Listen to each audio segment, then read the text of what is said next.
Hey everyone, I heard you like rats. We're going to show you how to open up with Ikit Claw on Legendary Very Hard, Max AI difficulty, and we're going to show you how to auto your way through the first couple of turns. You can fight, it is technically a bit faster if you fight, but if you're playing a head-to-head or a co-op game, you wouldn't be playing head-to-head on Legendary most likely, but if you're playing co-op or you just want to get a decent head start, then this is how you do it. We're gonna remove all the items that we get except for Ikit's personal legendaries. You can read all this stuff in your own games if you want. Ikit starts with this unique. We're going to keep that equipped because everyone has access to that. The reason we're going to remove all the other items is so we don't get some busted item that, changes our auto resolve compared to yours. To start off, embed your hero. You can check what trait he gets, but once again, doesn't really matter. This trait won't affect your game too much. Come down. You're going to lose a unit here. Fighting this would obviously better, but we're going to show you how to auto resolve this. I don't believe using Menace Blows does anything here, and it's not worth it anyway, so just auto that. Now you want to take this at tier 2. So loot and occupy tier 2. Done. Okay, we've got a nice item already. Now armor and health really affect auto resolve weight. We're just going to make sure that none of this is equipped by salvaging it. We're going to take Root Marcher here. This guy didn't get a level, unfortunately. Now what we're going to do here is go to Tabaro, and we want to build Warp Fire Throwers. This is how we're going to get through the early game, is by grabbing a bunch of Warp Fire Throwers. Skaven Blight, we can upgrade to tier 2, and putting whatever building you want here. This is all, interchangeable. I like just getting a bit of tech started, so there's 2 tech trees you can go down.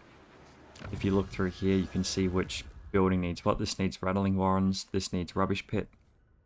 This is a tier 2 thing. It's a nice bit of tech to get at the start, but you need Taskmaster platform for that, which we will get since this is Legendary. Control is a big issue with Skaven, but generally you want to go for this one, which needs the Rattling Warrens upgrade, so it's this one here.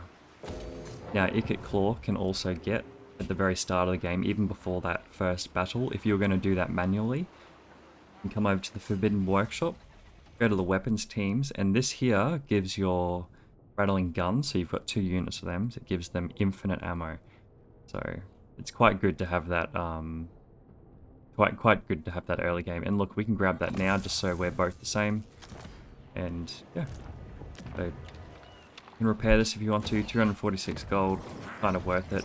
Now the commandment as well, so this down here, we can choose one.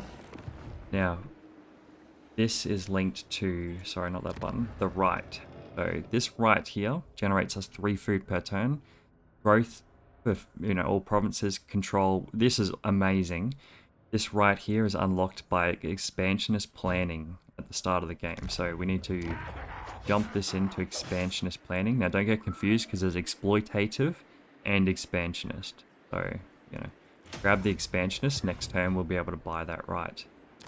Now you can grab another lord here, which is what I'm going to do. I'm going to grab a Warlock Master because we're playing Ikit. I'm just going to grab some campaign movement range. Honestly, it doesn't matter which one you get here. He starts at the back, put him into the settlement, put him out the front. And we want to start spamming some Skaven Slave Spears, and that's it. A couple of expansion routes you can take. Some people like going down here first, which, good plan.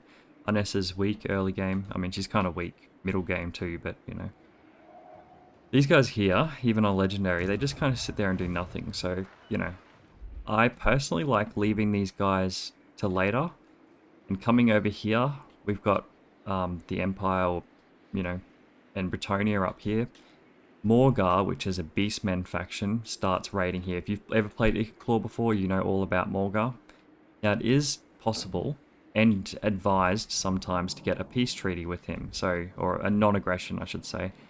Morgar will come through and ravage this stuff. You can actually ally with him, and he could be a really good buffer, and he, you know, attacks Bretonia and moves upwards. He could be a really good buffer if you don't want to have to deal with any of the Bretonian stuff or the Wood Elves in here. I mean, you might have to deal with the Wood Elves coming up this path anyway, so, you know, they're probably still going to be an issue, but Morgar's a decent ally to have if you just want to play defensive. But you can also do the same thing to Arnessa. You can get a non-aggression with her pretty early on, and she can be a good buffer on the right here. So realistically, you could actually ally with both these guys and push up through here and have both your sides protected. So it's all different options. You can check through Diplo. Let's see if we can, I don't know when, I haven't played Ikit that, you know, in that long, but we could already join war against Tilia and get a non-aggression if we wanted to, which would probably be ill-advised because she'll naturally like us. You could give her just a bit of gold.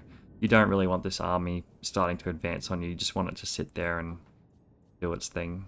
We haven't seen Morgar yet, so we can't ally with him. We can check the quick deal. It's always good as a new player to kind of check this. So this guy here kind of likes us, but he's going to be dealt with by Clan Angrand soon, which is the dwarves. They've got their whole spiel is like taking their home settlement back. It sits up down in here, so they're probably going to die soon, which is honestly, if they're going to offer you for like a trade deal or a non-aggression pack, if they're going to pay you, you may as well take it, grab some free money. Piecing out with these guys. Not an option yet because, you know, they're quite strong still. Yeah, turn one, very simple. Just thought I'd discuss some of the options that you can have, you know. Keep an eye on food, especially on legendary difficulty. If you're playing like hard or under, control and food and all that just doesn't, you know, really kind of come into effect. You can see minus 41 here is a bit crazy, and as soon as you start going down, the Skaven get more control as you go down, but that doesn't really counteract the difficulty level we're on. But if you're on, you know, even hard or under, I believe hard does the same thing, or very hard, going down in control will actually kind of bring you net positive anyway, so you'll never really have to worry about that stuff. But yeah, anyway, let's get into the turn.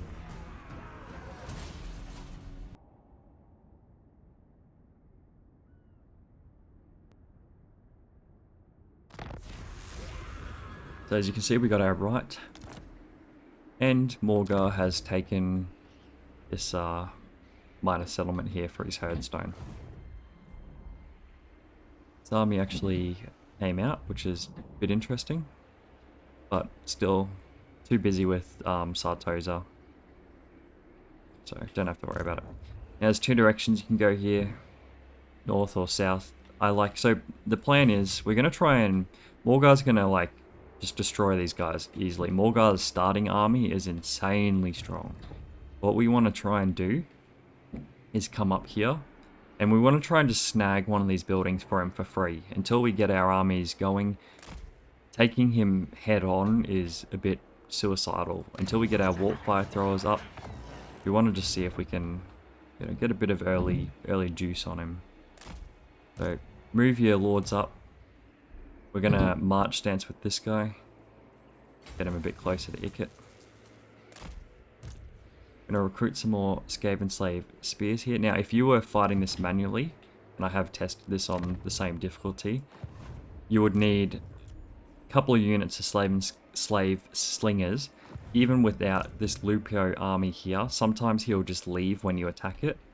And even just fighting the garrison by itself is it's very annoying. It's a, what is it, tier 2 settlement.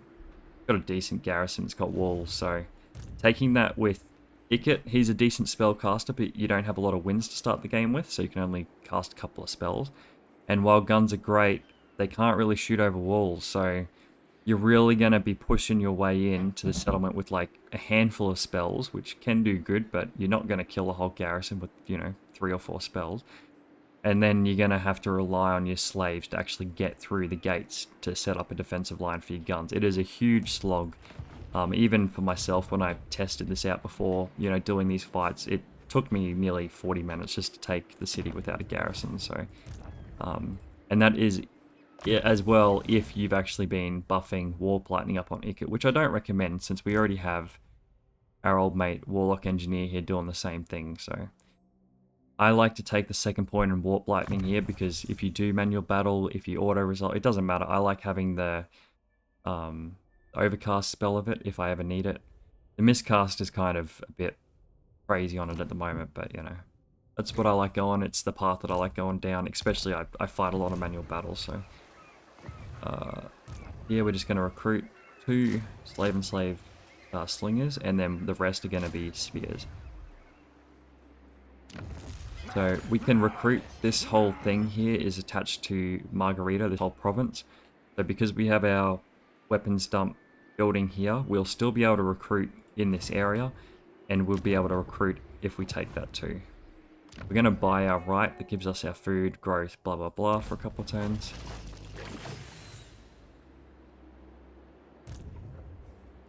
Just checking there's no ROR. What else should I have? Tech. Grab our first little bit of tech. Now you could, if you wanted to, if you're playing it skimpy, you could delete this building and swap it over to the other one to start that other tech, but I don't, in my opinion, it's not really that worth it.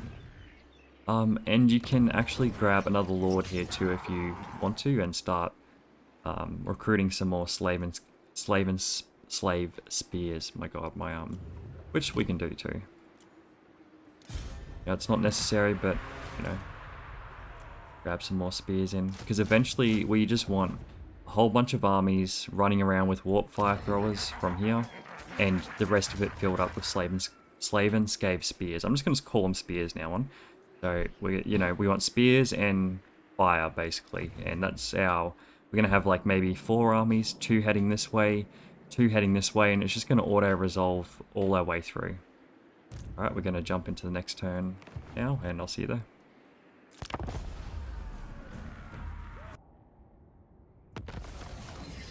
There's our tech. Go down the next line, next part of it. Now, if we were to fight here, just bring you down. If we were to fight here, we could not auto this, even though he should leave the settlement. It should be the same as my last turn.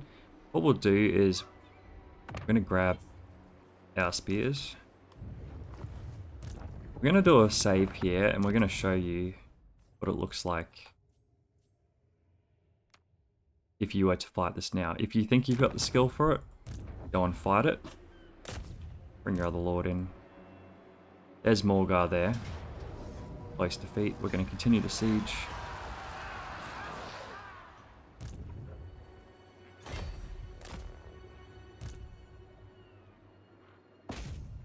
Now with that second lord, it actually pushes him out, but not enough. Okay, so last time he actually went out through the port.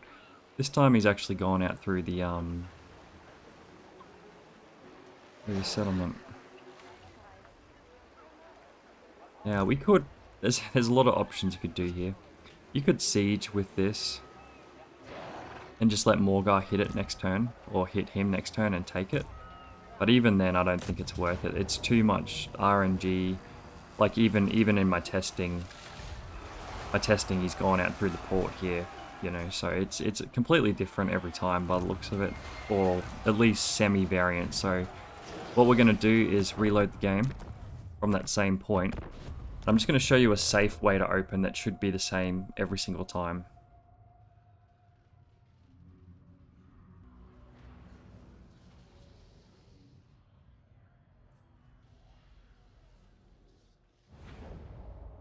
So, you know, our fight too hard or too annoying. What we're going to do instead is on the edge. Get on the edge. May as well grab some free magic. And we're just going to recruit a bunch of warp fire throwers. Easy. Got our other army coming up to drop off some more spears. And just going to check out Diplo again. Always good to get in the habit of this. If you're playing co-op and people are yelling at you that you're diploing too much, then you know, good to check if you're playing by yourself. Like we could still join War on Tilia. Morgar, we do see.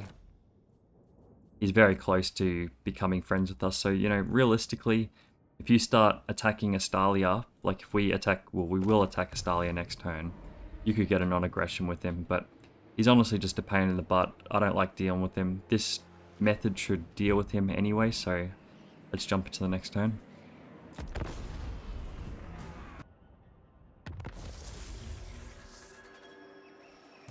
Alright, we've got our warp fire throwers now. I'm gonna grab you into reinforcement.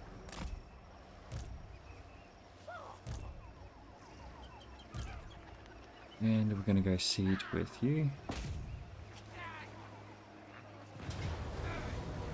Give me a siege. And we're gonna bring you up.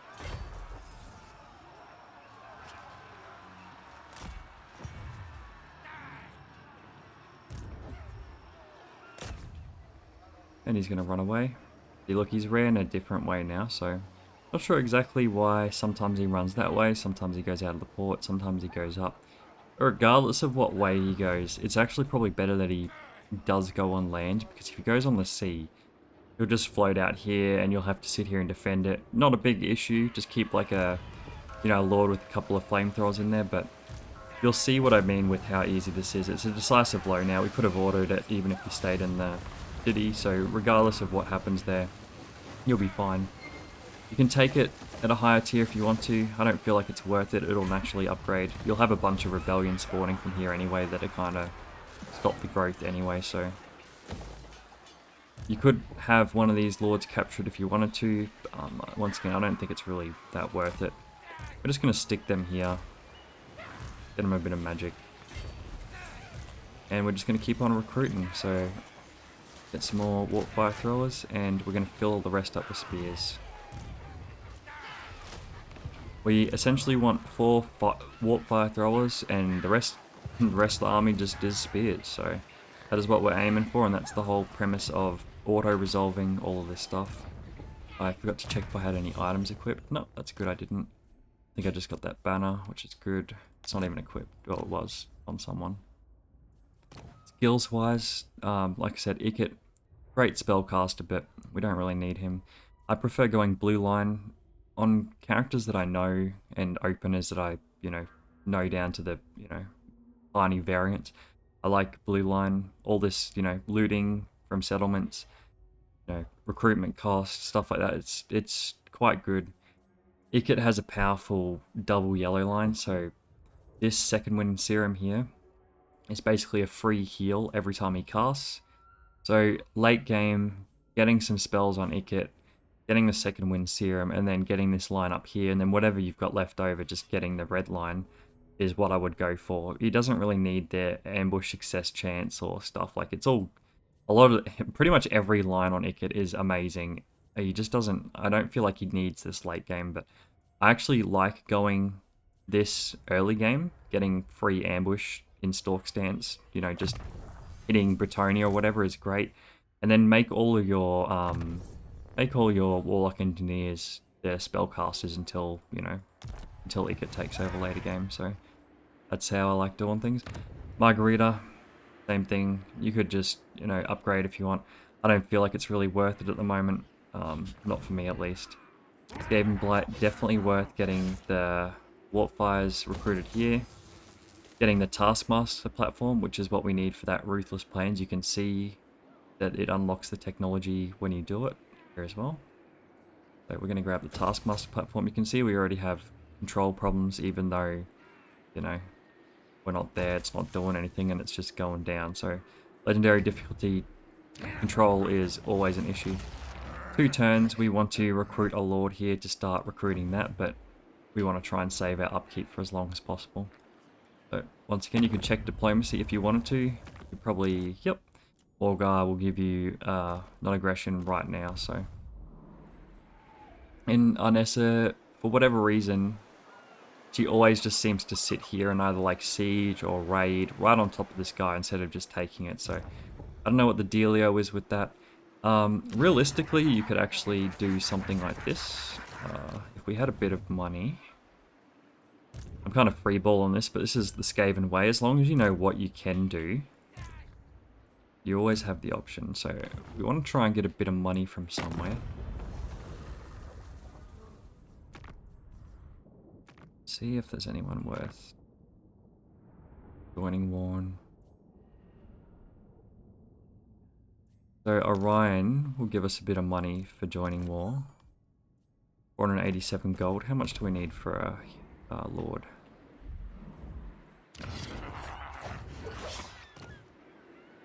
What about the cheapest one? 550. Alright, that'll do. So we're going to join war. Now, you don't have to do this. This is just extra, but I'm just showing you something you can do. We're going to join war. 487. We have enough gold. So we're going to recruit a lord right here. Just the cheap one. Literally doesn't matter. Now the plan is, Anessa just sits here for whatever reason. She's not even... She's digging for treasure at the moment. Which, you know, whatever. If we get over there and get in the range of her, whatever she's doing, if she's just standing next to them, like you can see she's at war. If you select Anessa and hover over that, you can see that they're fighting each other. We could actually attack this settlement with a single lord or with, you know, whatever army, and she'll back us up. And she's got full stack, so we essentially take the settlement for ourselves. She does all the work, and this building here has what we want. Skaven, you're looking at for these buildings here.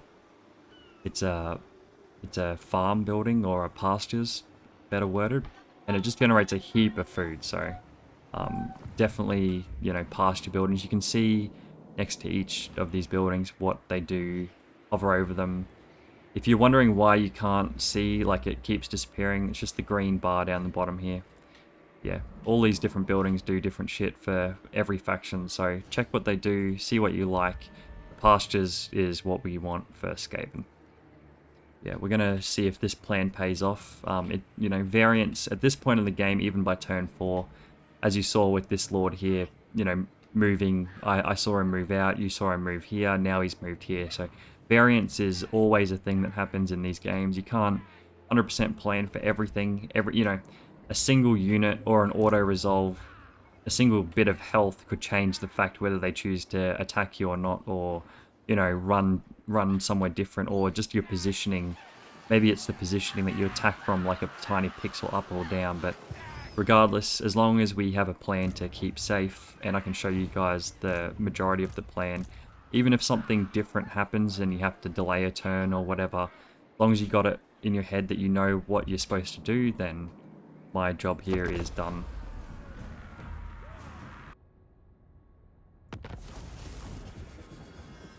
Alright, so Morghast came over and started to take care of our problem for us. Now this might be a perfect time to attack Morghast. So, two options you'd have. You could either wait until you have, you know, way more army. Even though we've got 4, 8, 9, we've got 9 warp fire throwers at the moment. Morghast's army is just so strong, and especially if he's sitting in his settlement. It's unlikely that he will, but sometimes he will. If he's sitting in his settlement, don't even think about it. You'd need like 2 full armies of, you know, Ikit plus a full army of, you know, this. But since he's sitting right here, right in front of us, and he's pretty banged up, we're going to hit him. Now, he will probably run. So when you want to kill a lord that you're not in war with, so we can, as you can see, we can enter. See the hold on. See the cursor here stops you from going in because it's a zone of control. It owns that land and it's an enemy. We can't pass through there without wanting to attack it. Neutral factions obviously have a zone of control. You can see where it is, but it doesn't affect us because they're neutral. They're not going to stop us from passing by them. We're not at war. So what you can do, if you want to, if I was just to come up here and click on him and attack him, he would flee back this way and he would make me chase him this entire direction. What you can do instead, because we can enter his zone of control, or even if you couldn't enter it, if you attack from the top, he'll flee away from whichever lord is the strongest or whichever one you're attacking with. So if I wanted him to run to my direction on this side, I need to get behind him and push him this way. So that's exactly what we're going to try and do. Regardless, if you're at war with him and he, you know, just an idea, just a fact, like, you know, you can see I've got so much movement, I could make it here. This would cost me, you know, it would leave me with 65%, and then I could attack him from the top. So, and he would just run into this little corner and get stuck here, and, you know, he wouldn't run too far away. But what we're going to try and do instead is, we're going to try and get behind him. Oh, our bodies are stuck, so we're going to get behind him. Now we're going to reinforce with these other lords. I'm going to put you in that one just for the moment. Doesn't matter where these guys are as long as they're reinforcing.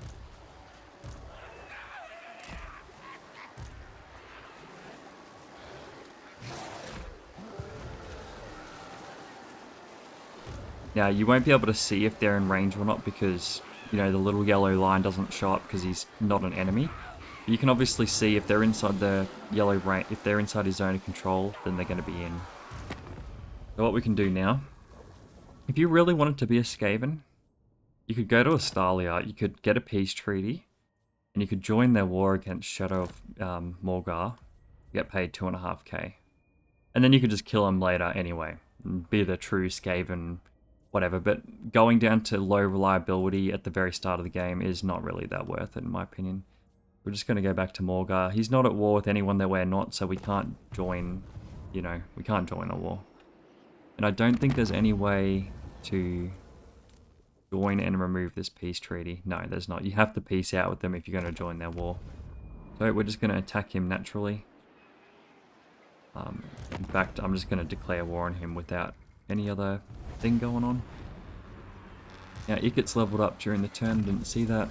We're just going to grab ambush success chance.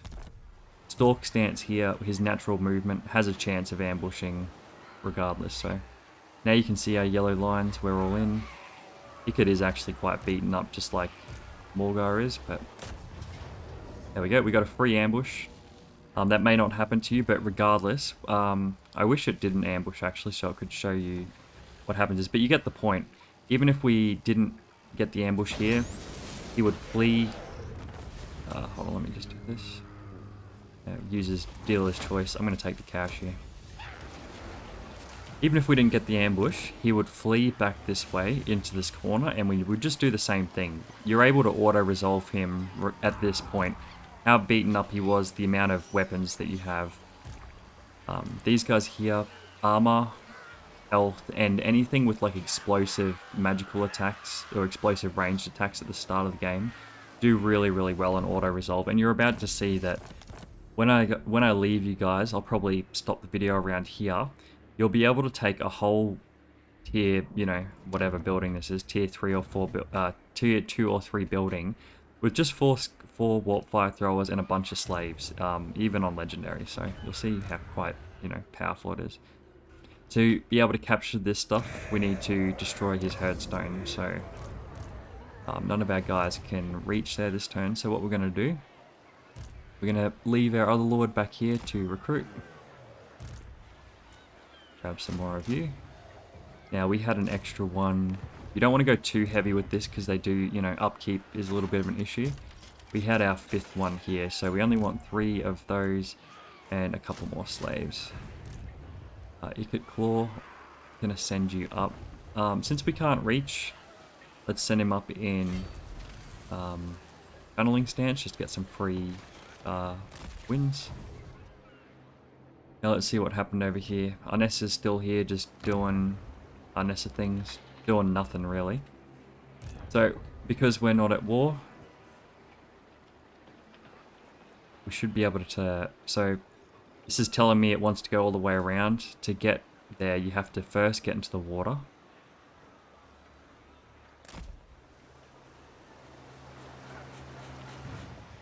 And then we want to land. I think it's the south side to attack. Yeah, it looks like it. What we're going to do is we're going to try and land here. And we should be able to attack. So we're going to... Now, because they are at war with Arnessa, what we can do... Go, hey Arnessa, I'm going to join your war against Tilia. And she's not going to grant us non-aggression for that, but we'll get rid of the money. We'll just join our war for free. She's starting to like us. You know, we could get a non-aggression in a couple of turns, you know, if you wanted to. I actually just like killing her, but, you know, dealer's choice. And we're going to attack now. He's going to flee. And look at this. We're going to take this. Arnessa's going to do all the work for us. Thank you very much. We're going to take it at tier 2 because we want to do some warpfire recruiting here. And there's that food building we were talking about before. So thanks very much, Arnessa. You are a kind pirate. Now, we could get the food straight up, or we could get the warp fire throwers straight up, depending on how soon you want to rush things. So you can see Angren started taking over these greenskins here.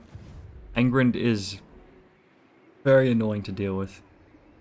If you're a new player, I would highly suggest piecing out with non-aggressioning with Arnessa and just keeping the borders here. Angren is a huge pain in the butt, and early dwarves, like we were saying, they have access to high health units, high armored units, and explosive range damage too. So, very, very, very good, you know, in auto resolve. So, you want like 3 armies to their 2, or you know, 3 armies to their 1.5, even with the, you know, auto resolve tactics we're doing. So let's just get our levels up.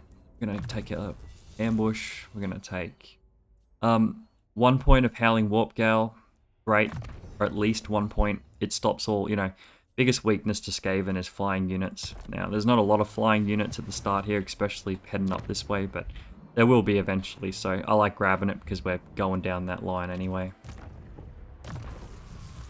Same thing with you guys, grab your Route Marcher. Route Marcher on everyone, pretty mandatory. You want to be able to move further on the map. This Warlord here, literally not, you know, completely useless. I'm just going to disband him. You were just there to take the settlement. And we're going to build our food building.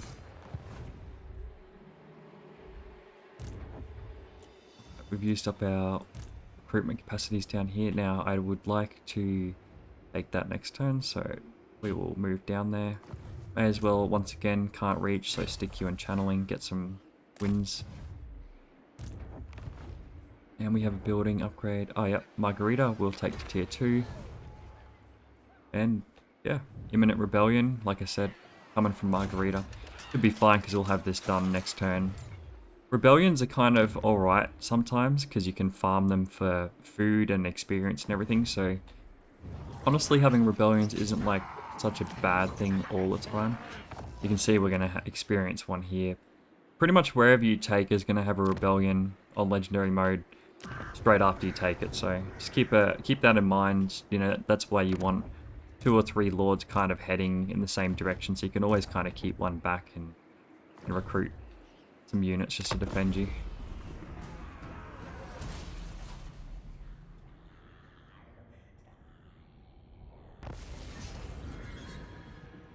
There's our rebellion. There's our settlement being besieged. Loyalty is low. That's alright. So, oh, he besieged. I forgot about that. Probably not, yeah, close defeat. I would fight this manually if it was my game, but we will deal with that as an auto resolve just to show you how to deal with it. Realistically, I should have just left this army right next to it. It would have dealt with it immediately. Morgar has spawned up here again. I'm not sure if we can auto this or not, but let's see. Oh yeah, of course we can. Lose a clan rat, but you know.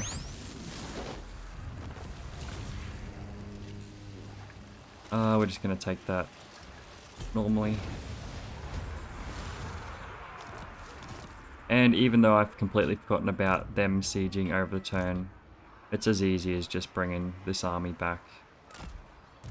Kind of a bit annoying that we lost a turn of recruitment, but you know, I also make mistakes. I don't know why this isn't reinforcing, that's kind of frustrating.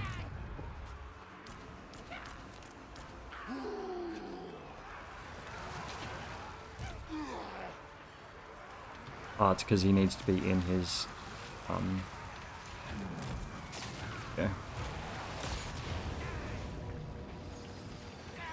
Go get off my land sort of deal. Yeah, I've made a mistake, and that's what's alright. Making mistakes, you can't be perfect. You can't remember everything. I mean, some people can, they're, you know, crazy at the game, but, you know, I make mistakes and you can just fix it up. If you get slowed down a bit, it doesn't matter, you know. Well, that was our 5th one in there, so what we'll do is we'll give you back your 5th warp fire. There we go. You can recruit 3, grab another spear. And we can move you. We could march you. Yeah, we'll do that. March you back up this way, actually. Take Nunja next turn. Cool. Arnes's looks like he's chasing him. Grab our food building. Food is great. It'll bring our control up. Not by much, but it'll bring our growth up as well. Keep an eye on our you know, control details and stuff. I would like to get this to tier 3 soon so I can start recruiting. You know, maybe the food wasn't the best idea at the start here. Like if you really want to push forward, grab the military building and start, you know, recruiting 2 hearts out. We're just going to get another lord here.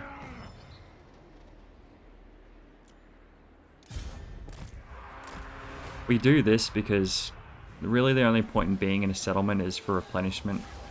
Even defensive wise, if you're stuck in a settlement, you can't retreat. You're just stuck in there. If an army's going to kill you, you know, you've got no choice but to fight it. Being outside the settlement still lets you recruit, still lets you do everything, but global recruit, it's like the one benefit of being in here too, I guess. Not really that, you know, global is something you do all the time, but, you know, you can still recruit everything out here. This is fine for growth, you know, you can leave this on if you want, but if you want some more food, you can swap that over to food gen. The rest of the stuff, I mean, local recruitment capacity might be decent as well, but I think that's fine just to leave it like that. Into our skills again. The next point here, you could take some recruitment costs, take some minus corruption, take some plus corruption, depending on... So if you didn't know, Skaven corruption's different. It's the only corruption in the game that kind of hurts your own people. It gives you control and food, but it also... Well, it gives you less control. That's another at higher levels. So, you know, it gives you a bit of income. I'm not sure about the food. It gives you food and low corruption, but high corruption doesn't look like there's any food generating then. I don't know, I never really paid attention too much to Skaven corruption. It's not really a big deal. You know, something you can look at if you want to. I'm just going to grab looter, income from sackings, great. Gonna go towards draft master, and then, you know, lightning strike, quartermaster's great. Defense chance we don't really need because we are Skaven. This is great. Stealing magic items is amazing. Post-battle loot is amazing as well. And then renown and feared, always good for every sort of army. We're going to take our other mobility. Same thing with these guys, blue line lords. Now, these guys don't have a hero on them, so grab spellcasting for them. They've got 2 points actually, so we're going to grab warp lightning and howling warp cow, just so they can all deal with flying units if there ever is any. Not that, you know, it's not a super big deal, it's just something I like getting. Grab our food. 1 turn for 1 food per turn is great. Now, our rights here too. After 3 techs, we're going to get this, which is important. And we are just about to get that 3rd tech, so next turn we're going to have that scheme available. Building upgrade. You can see, instead of doing this and checking through all your stuff, it sometimes doesn't tell you about everything.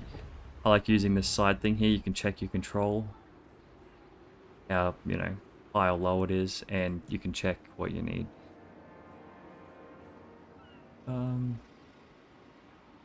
Recruitment cost, we'll just go with the basic growth. You can check your Diplo if you want. No big things happening, except for Arnessa and Morgar. Estalia you can peace out with just for 4,500, which honestly, you know, if I wasn't showing you a guide, I would be taking this money because I'm confident. I don't really care about my reliability as Skaven. I generally like killing everyone except for other Skaven anyway, so 4,500's a fair chunk of cash, but you know, it's not needed. It's not, you know, it's just something extra you can think about if you wanted to do it. Alright, we're going to go on to the next turn.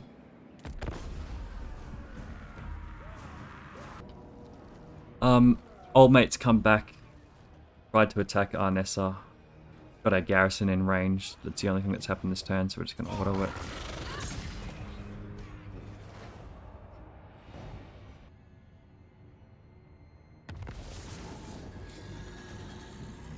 These guys are just being a pain in the ass.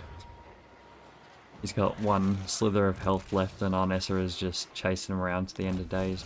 Broken Nose is now being killed, so Clan Angren is now on the warpath. I don't believe he's at war. Oh, he is at war with Crooked Moon. Fair enough. Interesting that he's only 11 points away from non-aggression too. Yeah, Angren, big problem. Check who he's at war with. Definitely keep an eye on him. If he starts coming down, he's basically right on top of Skaven Blight as it is, so... we have our guy here. We might just go hit him. Maybe get an ambush, maybe not. Oh, he didn't run. Okay.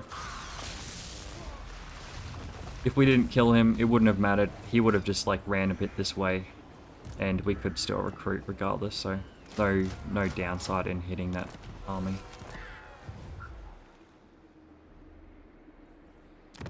Check our control. It's actually going up for a change, which is lovely. We're going to capture Nunja. Get this whole province going. Oh, would you look at that? We can't actually capture Nunja at the moment. But we can come up here and attack these guys, which will give us enough money.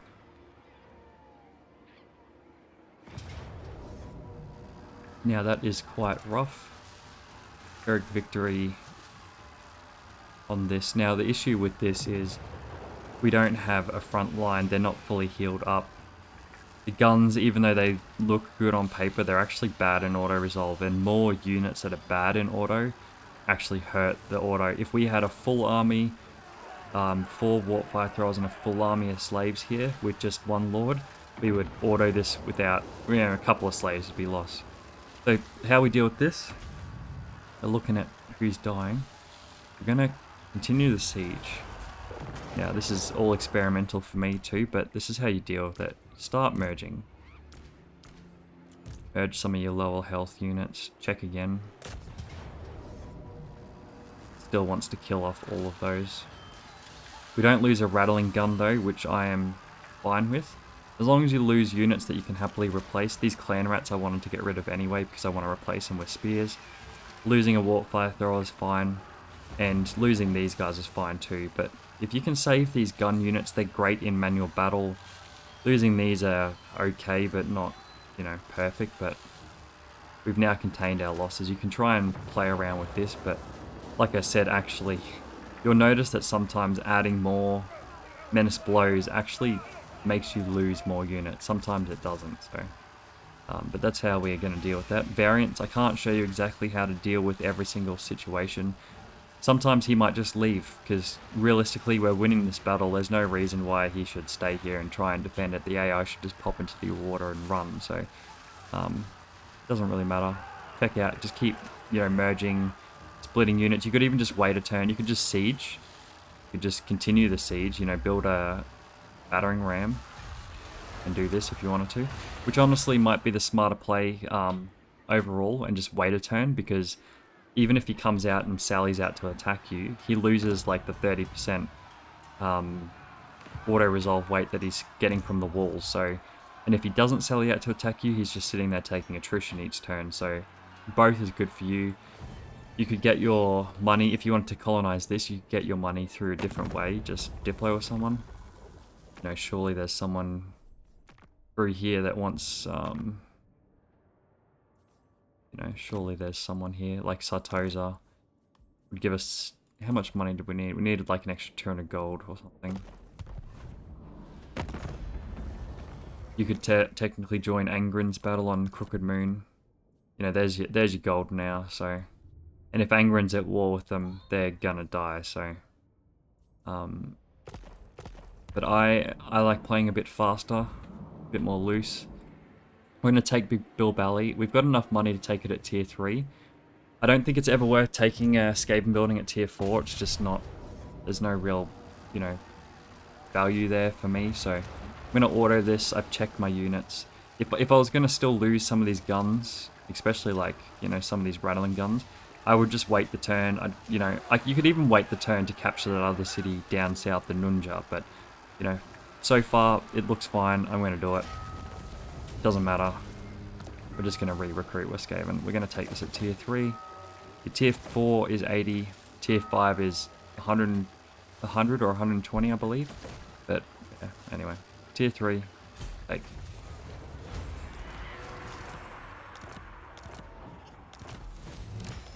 Got ourselves another province. Got ourselves a bunch of money. And we got ourselves another province. We're just going to take this at tier 1. There we go. So now we've earned ourselves 2 provinces. We're going to stick them on growth for the moment until we can get ourselves out of the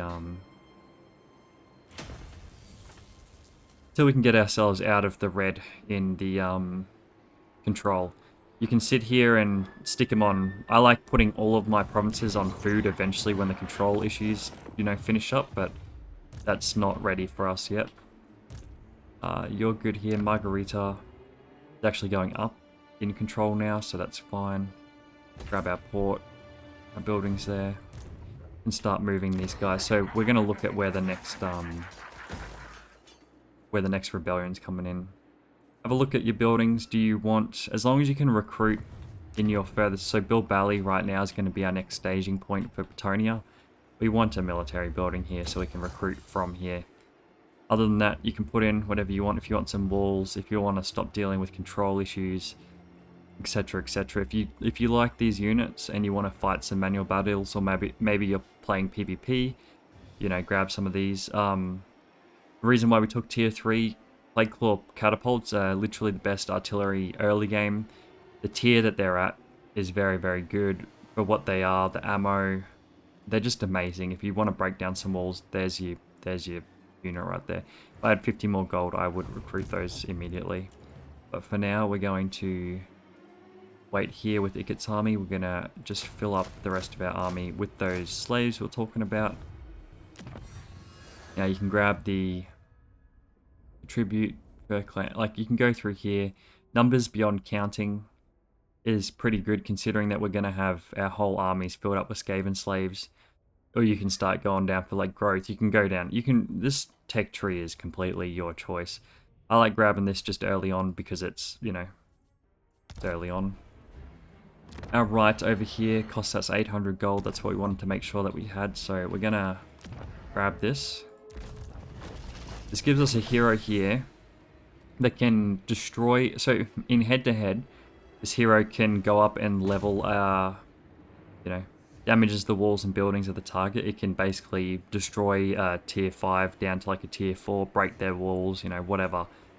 Establishing a warlock laboratory is what most people are going to do and what I'm going to do. There's really good places to put it. You can put them in the trees up here. They generate a ton of money. Or you can put them up in Drakenhof here and they generate a ton of money too. What you're trying to think about is, where do you want them to expand to? Wherever you place this first Undercity, it has a chance to expand. It's only a low percent, but it's basically going to be like a tumor and start growing slower and slower, you know. And the more you get, the more it grows. So I like putting it in Drakenhof. So I'm going to, if you don't know exactly where you're going, just select your guide. You can actually see, yeah, it says Castle Drakenhof there. You know, Schwarzenhafen. You can see by the map, Southern Sylvania. If you don't know exactly where things are, like Altdorf you could go to. You know, like, I'm not exactly sure where Altdorf is. I think it's up here. There you go. But it'll tell you, if you just hover your cursor over the map and you have a faint idea, or at least you know where, like, the province is Reichland, which is, you know, where Altdorf is. So that's how you can kind of figure things out if you don't know exactly where you're going.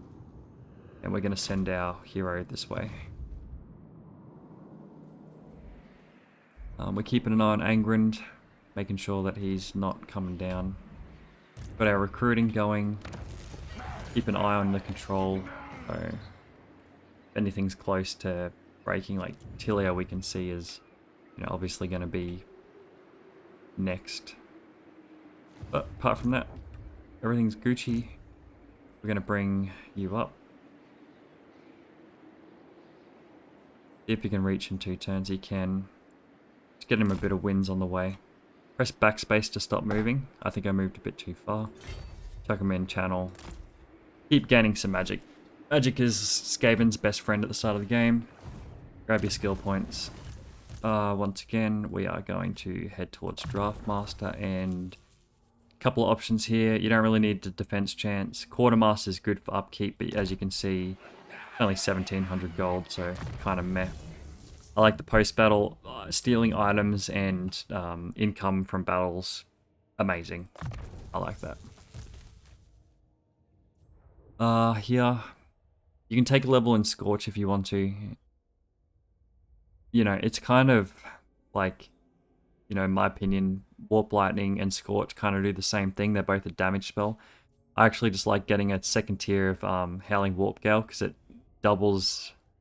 nearly doubles the duration. Duration 14. Yeah, it does completely double the duration. So late game, I like having 28 seconds of an AoE where flying units can't fly over my head and kill me.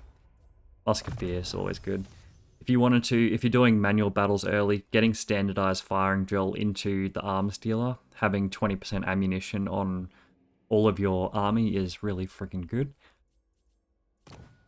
Oh, and we probably had some items equipped too, but legit, it just doesn't matter. None of this stuff we've been doing is like heavy hardcore. It's my apologies. I, you know, usually remember that, but I've forgotten about it. We're going to grab another spear. Cool. And that's the end of the turn. See that this building can be upgraded.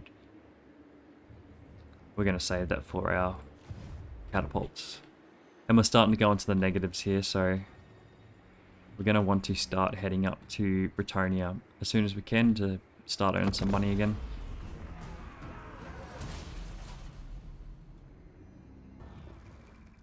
Anessa's offering us a non-aggression pact, I believe. Oh. She's declared war on me. See, this is what I talk about variance, okay? Anessa has no reason to declare war on me. She hates the dwarves here. And yet, you know, she's actually increasing her attitude. This is why it might be a decent idea to declare war on this bitch, because honestly, she's a pain in the ass. That's why I never keep her as a friend anymore. There's no reason, except for my army being right next to her, there's no reason to declare war on me. She didn't even give me the option to pay her off or anything. She just straight up declared war. I'm just going to retreat. We're going to deal with Arnessa. Once again, variance. I can't teach you exactly, you know, this game just does not play the same way every time. Not in the slightest. By turn 5, you're looking at variance already. But this is the joy of Legendary and the joy of, I hate the old man when he screams at me and he drags my camera away. I think they should really fix that. I think it's the worst thing in this game, just to have your camera yanked to the side and an old man screaming in your face. Alright. Let's have a look at how to deal with Arnessa. She's gonna take Miragliano. Sorry about that, I had someone calling me on Discord. Alright, so a couple of things you could do here is you could go to Arnessa, you could go, hey, I actually just want peace. I'm gonna trade you Miragliano. And we could get a defensive alliance. Which, considering our positioning, she's going to take it anyway, so, you know, she's taking it anyway. We can't particularly... I'm not sure if we can defend... What's she got?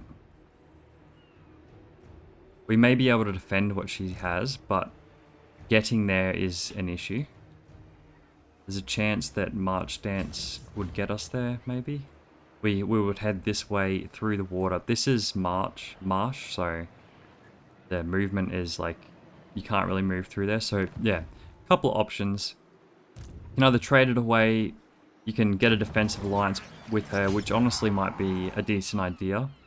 Or you can say, you know what, Anessa, fuck you. Like, honestly, fuck you in the butt. The smart thing here for newer players, if she ever did this, I've never actually even seen this happen, but maybe there's some AI changes or the variance has put it this way because I've never seen this. The smart thing to do would just be to trade her this settlement. And just peace out with her. And she'll pay you. And that way she'll help you, you know, defend from Angrin. You can betray her later like she betrayed you. You can actually build up an army and be safe here. And, you know, betray her later just like she's done to you. But we're going to go kill the bitch. Or at least, you know, defend ourselves from her. Dump in the settlement. Get out of the settlement. And I'm hoping we can make it. Yeah, we can. I think. Yeah, it says we can make it, but the game does frequently lie to you about this stuff, so...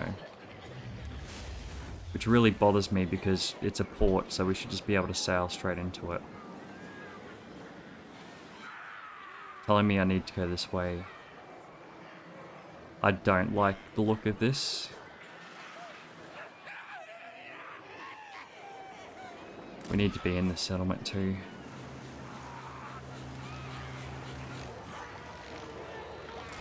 Oh, cool. Alright. We're in. We've got no ROR. If you're being attacked like this, just grab some ROR. We're going to recruit a lord just to find the best auto-resolve. A lot of these guys have good armor. Might just get a warlord here, just because he's cheap. And we're going to... Oh, yep. Do some recruiting here. Cool. And this will either force her to attack here. There's a decent chance we could fight this manually. Like, if you were a newer player, you weren't confident, just trade to the settlement, get the money, get the defensive. She'll actually help you for a while with this stuff here, which is the smarter play. If she attacks into this, I'm just going to manual it and kill her. Or I'm going to auto it if it lets me, but... I'm not going to let her get away with this. We're going to grab another lord. We can't really actually afford that, so... It's a bit of an issue, her attacking us there. It's probably worst case scenario, to be honest, but... You know, Anessa is Anessa. She likes to be a piece of poo. I'm going to grab everyone up here. We're going to start our march. Now, we need to make sure... Troll here is leveling out. You can see the instability is rising each turn, so that will eventually let us maintain control of this. This one here has leveled out.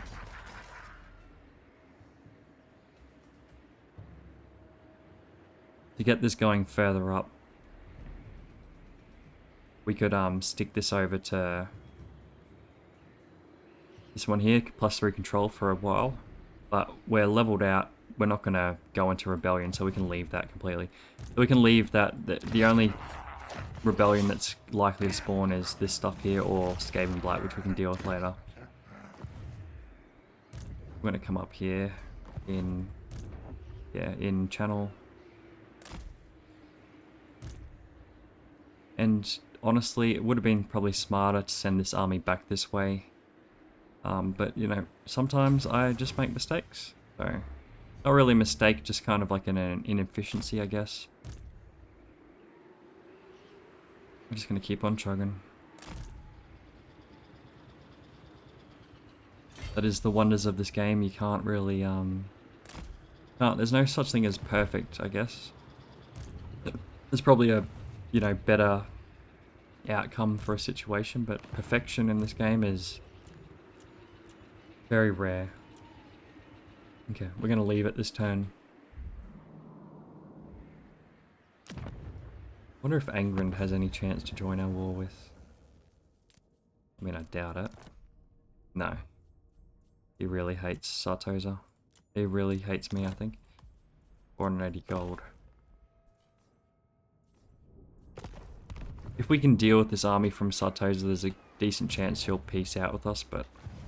Just have to see what happens. I should make sure I don't have any items on. There's another amulet.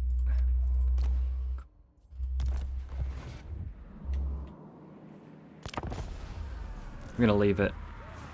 Oh, I should have moved him first so it didn't rip my camera away. We can see Fane Tantress's army up here. She's got a couple.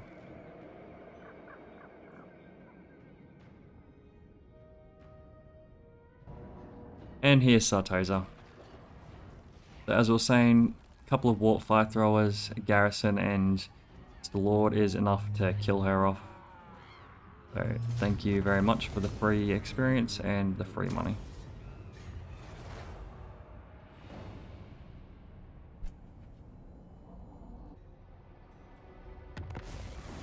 We're already down to 200 units. 200 factions on the map. Enemy killed. Nice passive actually. Stacking settlements 15%. Quite nice.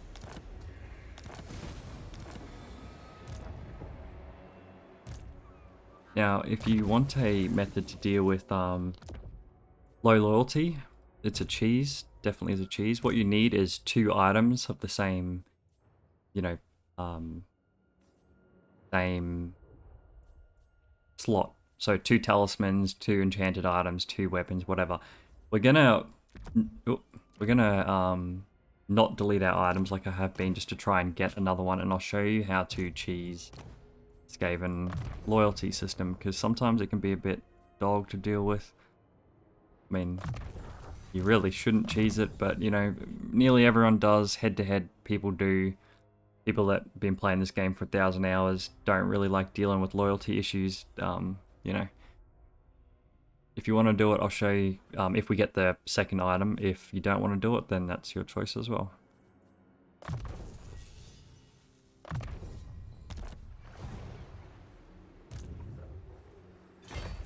Okay, so Anessa probably looking more towards peace now.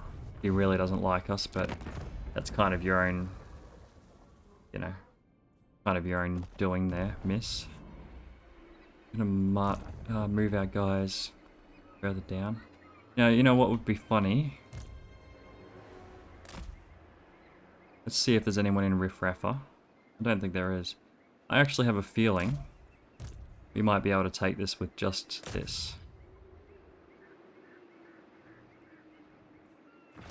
Oh, would you look at that? And we're going to take it. We don't need it at tier 2. We've already got a... Oh, we don't have a military building there. We will take it at tier 2 because we don't have a military building there. There's our talisman, so I can show you how to do that cheese. We're going to grab our military building and just a bit of... Honestly, just a bit of growth. Right, at the end of the turn, I'll show you how to do the cheese. Realistically, this game is just kind of pretty much, you know, past the early game. We're at turn 9. We're autoing our way through everything. It is legendary. I've tried my best to delete all the items, you know, to make us sort of neutral or weaker than you guys would be with the items. So we might end up ending this soon. I'm gonna move in encamp stance because I can't reach it this turn. I'm just gonna encamp up here. I'm gonna move you in march stance to get close to you so you can reinforce next turn. And you, I'm going to probably move in march stance too.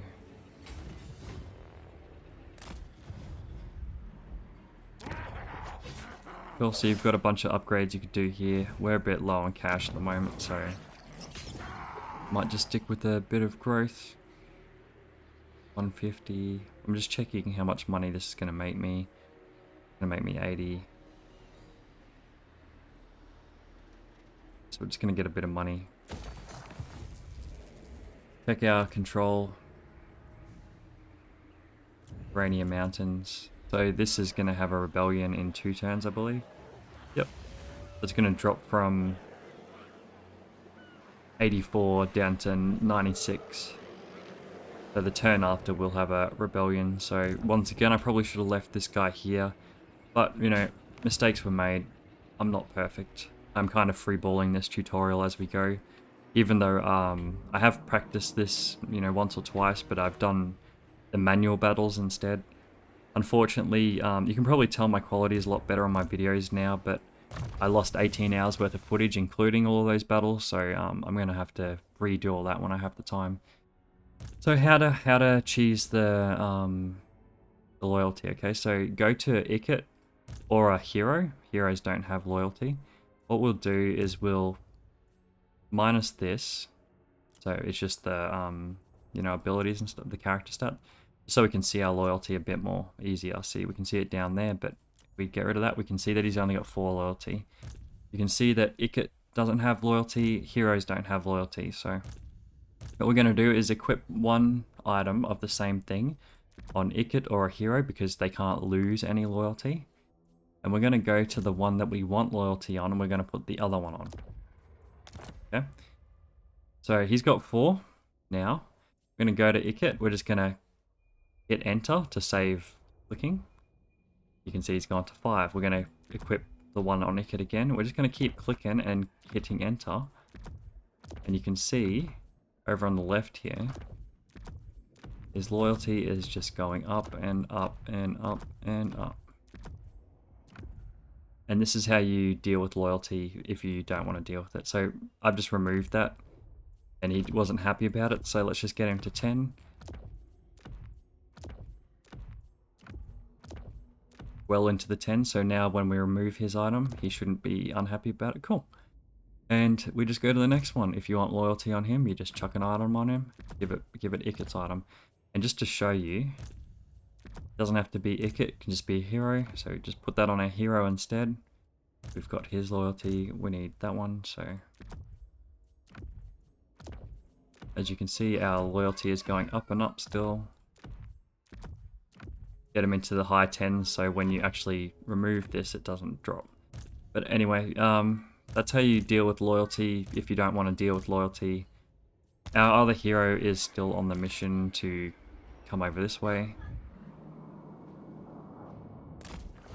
I'll do that just so it doesn't rip my camera away. I did say I would stop at this point, so I will stop, you know, when we take this next turn. Skill points at this stage doesn't matter, just grab whatever you want. I'm going to grab that Howling Warp Gale. Building upgrade, so Skaven Blight we can take to tier 3. We'll have to keep an eye on this because obviously you can see we've got a Taskmaster platform here which gives us control, and we're still losing control and nothing's happened at this stage. As you can see, the Skaven Corruption does give -5 control and no food, so that is the one bad thing. It does reduce the other corruption in this area, which is good, but you know, eventually we're going to need to just slap a lord in here. Skaven Blight should have a big enough garrison to right, I clicked the same thing again.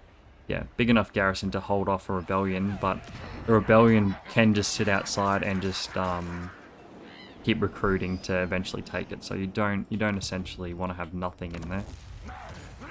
Check on this stuff, build your eco stuff. We're starting to build up the corruption here, which means our control is going to go down. So eventually we're going to have control, you know, control issues pretty much everywhere. Just the way Legendary be. You can just pop a lord in, recruit a couple of units. You know, we can recruit warp fires in every province now. This will have warp fires coming. Let's once again, I don't know exactly what's happening. I'd rather use this, but I want to upgrade that. I do want to upgrade this for growth. And we don't have enough money for that anymore. Imminent Rebellion. Okay. That's fine. We can always just pop back and take that. I should have kept an eye on that. Potentially just leaving that lord in there. We didn't need it for this auto-resolve, but you know, it is what it is. Mistakes were made. I'm going to end the turn here again.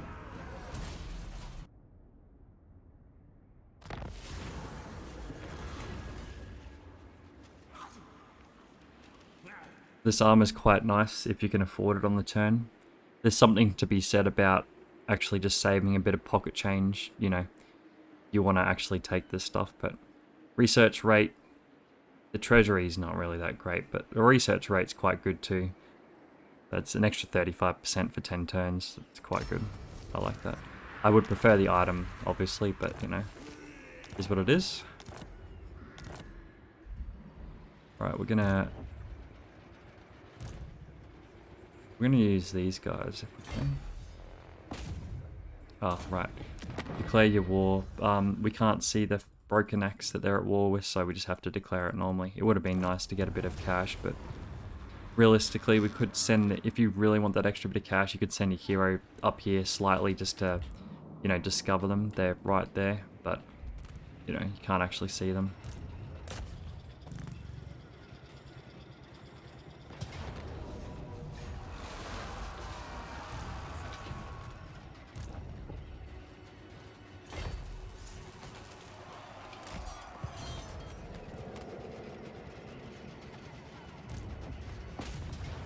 And like I was trying to say, we've got Jack all in this army.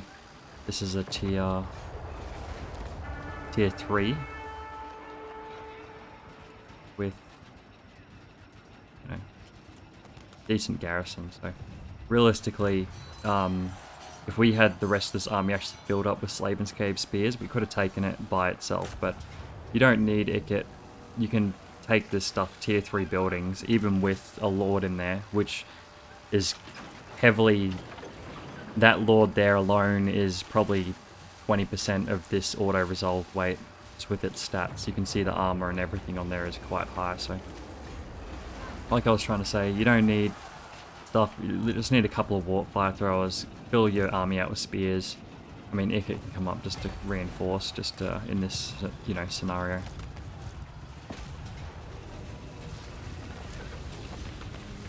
You've got heaps of food now. You could just wait to take this stuff, you know, you could wait at tier 5 or whatever. Just occupy at tier 2, especially the, you know, the big buildings like this. Like, it's already got a warp fire thrower building built there, which is great. Next time we can start recruiting from here. And now we've got a new staging point. We've got warp fire throwers. We can stage from here. We can send one of these armies back to go deal with this, you know, rebellion. You know, we got skill points up the wazoo, we've got different paths. The Wood Elves are just here. Yeah, guys almost there. That's our rebellion from before too, so, you know, made that mistake of bringing these guys up here too early, I think. We're just waiting on that warp fire being built there. Go back and just whack him one.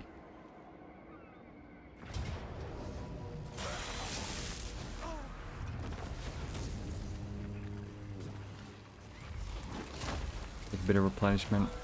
All this stuff doesn't matter anymore because it's going to be the end of the video, but just to show you sort of what's happening. Grab some more recruitment. In fact, before I recruit all this stuff, slap these guys in there. What happens in auto resolve is these guys are the main weight, they're doing all the work, but when you get to bigger armies or bigger settlements, you know, trying to auto-resolve them, if they're just by themselves, they'll take all the damage. You just want these guys to soak damage.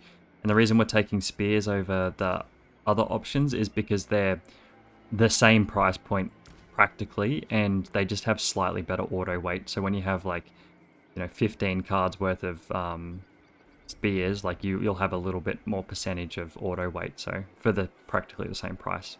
So that's why we just stuck a couple of spears in there, so if one of these armies does come down and attack, this will easily be able to auto-resolve it, with quite a bit of damage on it though, but the more spears you get into an army, the better the auto-resolve will be. So once again, just continue recruiting as you go down. Keep an eye on your rebellions, like what's happening. You've got so many options. You can start to see Skaven, you know, generate quite a bit of money, so we've got heaps of different options. You could even just stop and slow down at this point and just recruit. Like, you could finish off Arnessa and just chill. There's no reason why you have to keep pushing out. It's just, you know, I like being fast or whatever, but, you know, take your time with things. If you need to spend a turn or two replenishing or recruiting or getting yourself out of the red or chasing an army that popped out this way instead and now is floating around the ocean, you know, do what you need to do. There's no reason to rush things. We're playing on Legendary and we are quite fast as it is. We are way faster than any, you know, way faster than any of the AI factions. We've already taken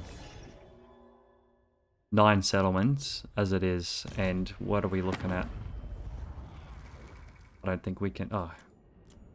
So the next person that we can see has 6. So, you know, we're already quite far ahead of the next person. Our strength rank doesn't show how strong we actually are at the moment when we're, you know, we're probably one of the top 10, top 5 strength ranks just as it is.